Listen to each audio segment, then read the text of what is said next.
Hello dear students, आशा करता हूँ आप सभी लोग बहुत अच्छे होंगे और घरों पे होंगे और अपने सेमेस्टर एग्ज़ाम की प्रिपरेशन कंटिन्यूसली कर रहे होंगे। जैसे कि हम लोगों ने लास्ट लेक्चर में डिस्कस किया था कि यदि कोई दो लाइन है और वो दो लाइन एक दूसरे के पैरेलल नहीं है, मीन्स स्क्यू लाइन्स हैं, देन उन लाइन्स के बीच की जो शॉर्टेस्ट डिस्टेंस होगी वो शॉर्टेस्ट डिस्टेंस फाइंड आउट करने का हम लोगों ने फार्मूला पढ़ रखा था यहाँ से कि D इक्वल टू क्या होता है, ये फार्मूला हम लोगों ने पढ़ रखा था। अब आपको रिकॉल करवा दूं कि ये A2 क्या है और A1 क्या है। तो A1 फर्स्ट लाइन जिस पॉइंट से होके पास करती है उसका पोजीशन वेक्टर, A2 क्या है, सेकेंड लाइन जिस पॉइंट से होके पास करती है उसका पोजीशन वेक्टर। B1 क्या है, B1 पहली लाइन जिस वेक्टर के पैरेलल है वो वेक्टर है। B2 क्या होता है कि जो सेकेंड लाइन है उसके पैरेलल वेक्टर B2 है एंड B1 क्रॉस B2 और उसका मॉड लेना है। क्योंकि यहाँ पे आपको शॉर्टेस्ट डिस्टेंस निकालना है तो डिस्टेंस कभी नेगेटिव नहीं होती है, इसलिए हम लोग इसमें क्या करते हैं, मॉड लगा लेते हैं। ठीक है, अभी क्या करते हैं कि थोड़ा सा कॉन्सेप्ट सीखने के लिए वेक्टर प्रोडक्ट देखते हैं। मान लीजिए कि जो पहली लाइन हमारी है ये लाइन L1 है और इस लाइन L1 है, ये लाइन L1 का यदि मान लीजिए कि पोजीशन जो वेक्टर है B1 जिसके ये पैरेलल है और पॉइंट A1 से होके ये पास करती है। ठीक है, तो यदि हम B1 वेक्टर को माने कि B1 वेक्टर हमारा जो है वो B1 वेक्टर यदि आप समझें कि ये है, आप ले सकते हैं कोई भी स्केलर क्वांटिटी के साथ आप लिख सकते हैं। आई होप आप लिख सकते हैं इसको A1I plus B1J plus C1K।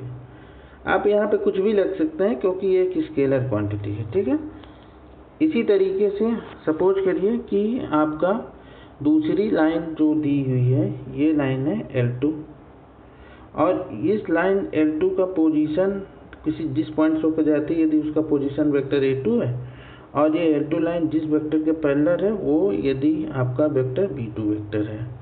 ठीक है, और इस B2 वेक्टर का यदि आप कोऑर्डिनेट B2 वेक्टर को यदि आप लिखना चाहते हो तो इस B2 वेक्टर को आप लिख सकते हो V2 वेक्टर इक्वल टू, यहाँ A1 B1 C1 लिए थे, यहाँ पे ले लो A2I plus B2J plus C2K। तो B1 और B2 वेक्टर हो गया। अब आप B1 और B2 वेक्टर का क्रॉस प्रोडक्ट निकालना चाहते हैं तो दो वेक्टर का क्रॉस प्रोडक्ट आपको निकालना है B1 vector cross B2 vector, तो ये होता है IJK। तो जो B1 वेक्टर था उसके स्केलर क्वांटिटी I का क्या था, A1, और B1 वेक्टर का J क्या था, B1, K का क्या था, C1। इसी तरीके से B2 का I कंपोनेंट कितना दिया हुआ था, A2, और ये क्या था, B2 और C2। ठीक है, यदि आप इसको सॉल्व करना चाहते हैं तो आप यहाँ पे मैट्रिक्स जो यहाँ पे डिटर्मिनेंट दिया है इस डिटर्मिनेंट का आप प्रसार कर दीजिए। तो क्या हो जाएगा, ये जो फर्स्ट रो और फर्स्ट कॉलम को छोड़ दीजिए तो यहाँ पे I, तो ये क्या हो जाएगा, ऐसे मल्टीप्लाई कर लो तो हो जाएगा B1 C2, फिर यहाँ पे ये क्या हो जाएगा माइनस B2 C1, तो यहाँ पे प्लस ये हो जाएगा माइनस J। ठीक है, अब इस J जिस भी पंक्ति कॉलम में है उसको क्रॉस कर दो, जो बचेगा उससे मल्टीप्लाई कर दो, तो A1 C2 minus A2 C1। इसी तरीके से ये हो गया प्लस माइनस, ये प्लस के, फिर इसके बाद ये कॉलम और ये रो छोड़ दीजिए तो ये बचेगा A1 B2 minus A2 B1। तो इस तरीके से यदि दो वेक्टर दिए हैं तो उन दो वेक्टर का आप क्रॉस प्रोडक्ट निकाल सकते हैं। ठीक है, अब आते हैं हम लोग अपने प्रॉब्लम में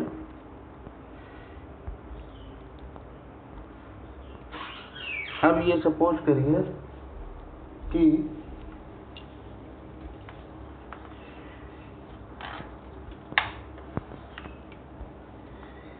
यदि वेक्टर b1 आपका दिया हुआ है, b1 वेक्टर इक्वल टू, यहाँ पे आप ले सकते हैं कि ये आपका b1 वेक्टर और यहाँ पे ये क्या हो जाएगा, b2 वेक्टर हो जाएगा। और यहाँ पे ये जो x2 minus x1, y2 minus y1, z2 minus z1 दिया हुआ है, ये दिया हुआ है a2 vector minus a1 vector. ठीक है, तो यदि आप फार्मूले में रखेंगे, इस फार्मूले में सारे मान को रखेंगे कि दो वेक्टर है, उसका क्रॉस प्रोडक्ट निकालो, फिर उसका जो डॉट प्रोडक्ट निकालना है, दो वेक्टर, दो लाइन का L1 और L2 लाइन का जो पोजीशन वेक्टर था, उन दोनों वेक्टर को जो डिफरेंस होगा मिलाने से, उसको आप क्या करेंगे, यहाँ पे डॉट प्रोडक्ट कर देंगे। ठीक है, तो हम लोग समझते हैं, इसमें देख लो आप, तो ये क्या है, a1 b1 c1। तो ये जो लाइन L1 है, ये लाइन L1 क्या है, x1 y1 और z1 से पास करती है, और जो कि उस वेक्टर के पैरेलल है जिसके डायरेक्शन रेशियो दिए है a1 b1 c1। तो वो वेक्टर आप मान सकते हैं, क्योंकि यहाँ a1 b1 c1 का यूज हुआ है, तो आप यहाँ पे ले लीजिए कैपिटल B1 वेक्टर। ठीक है, तो कितना हो जाएगा, a1i plus b1j plus c1k। इसी तरीके से लाइन L2 का यदि आप वो वेक्टर निकालना चाहते हैं जिसके पैरेलल ये लाइन है, तो ये क्या हो जाएगा, a2i plus b2j plus c2k। ठीक है, तो अब इन दोनों का क्रॉस प्रोडक्ट निकालेंगे। अब जब इन दोनों का आप क्रॉस प्रोडक्ट निकालेंगे, तो इन दोनों का क्रॉस प्रोडक्ट क्या आएगा, क्रॉस प्रोडक्ट आप निकालेंगे, तो मैं इसको नीचे कर रहा हूँ थोड़ा,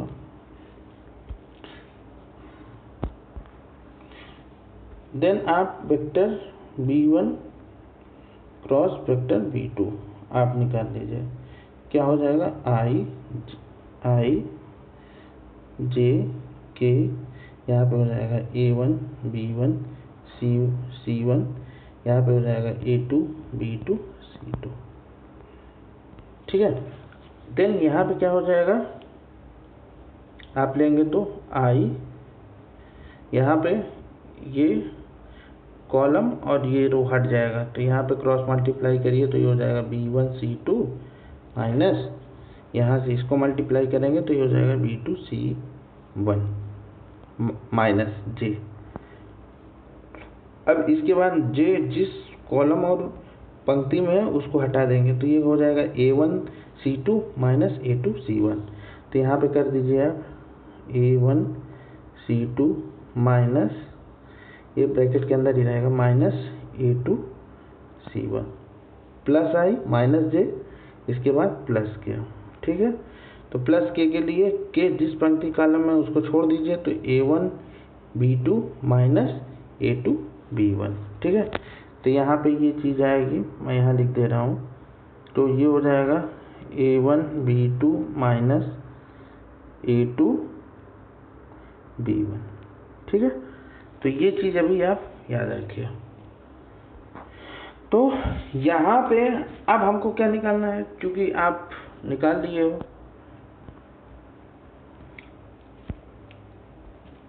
b2 cross b1 cross b2 आप निकाल दिए। वो क्या निकाले हैं,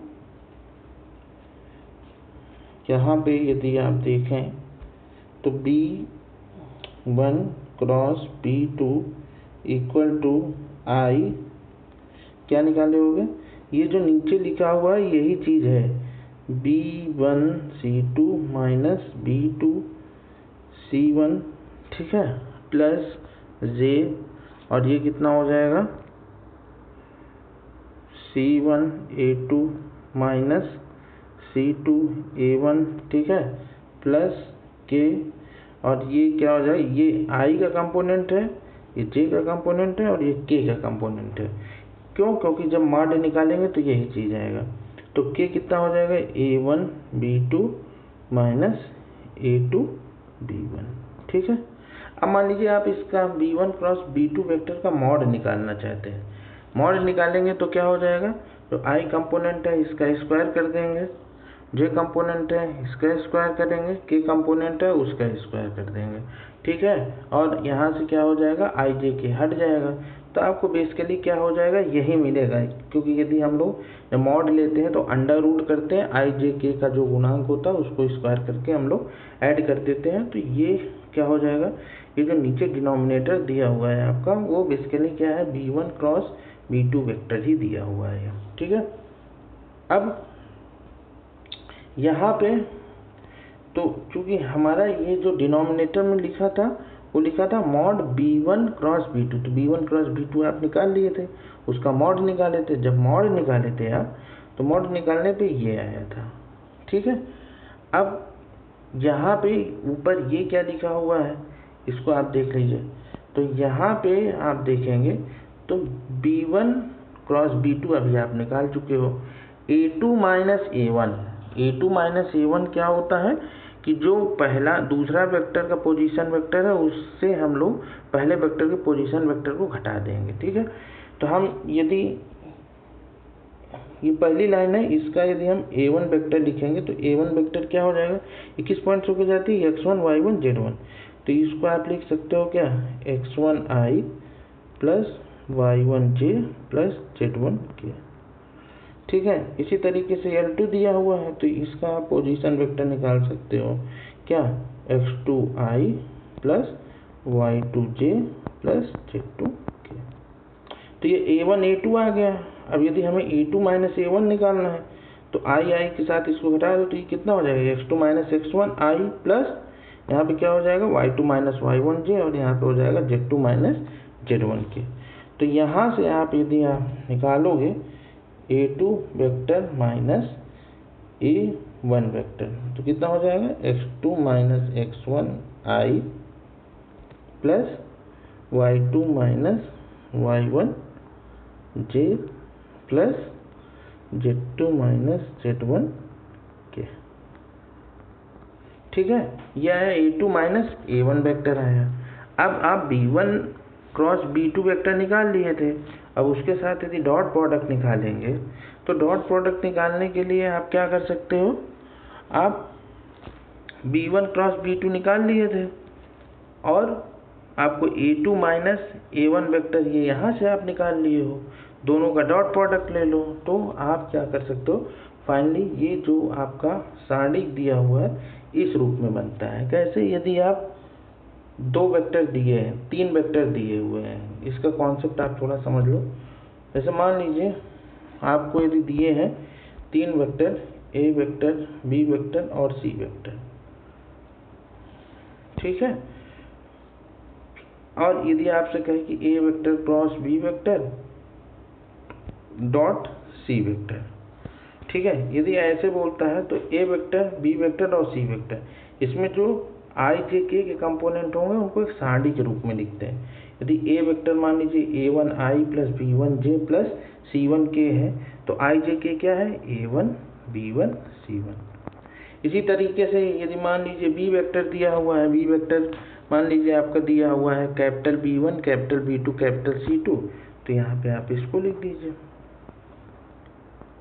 और इसी तरीके से मान लीजिए कि यहाँ पे B1 B2 और यहाँ B3 मान लीजिए। इसी तरीके से C वेक्टर दिया है, मान लीजिए C1 C2 C3, तो आप एक सारणी के रूप में भी लिख सकते हैं, ठीक है। तो यहाँ पे आप ये देख सकते हैं कि जो B1 वेक्टर है और B2 वेक्टर है, तो B2 का जो I J K कंपोनेंट है वो यहाँ से हम लोग ये क्या था, B1 का A1 B1 C1 था, और यहाँ से ये B2 का था, A2 B2 C2, ठीक। तो आप यहाँ पे 3 वेक्टर, इस पूरे को आप एक वेक्टर मानो, ठीक है। तो यहाँ पे क्या हो जाएगा, यदि इस दोनों को क्रॉस प्रोडक्ट निकालोगे तो एक नया वेक्टर मिलेगा, और उस नए वेक्टर के साथ इस वेक्टर का डॉट प्रोडक्ट निकालोगे तो जो ये साड़ी का मान आएगा वही सेम मान आता है, ठीक है।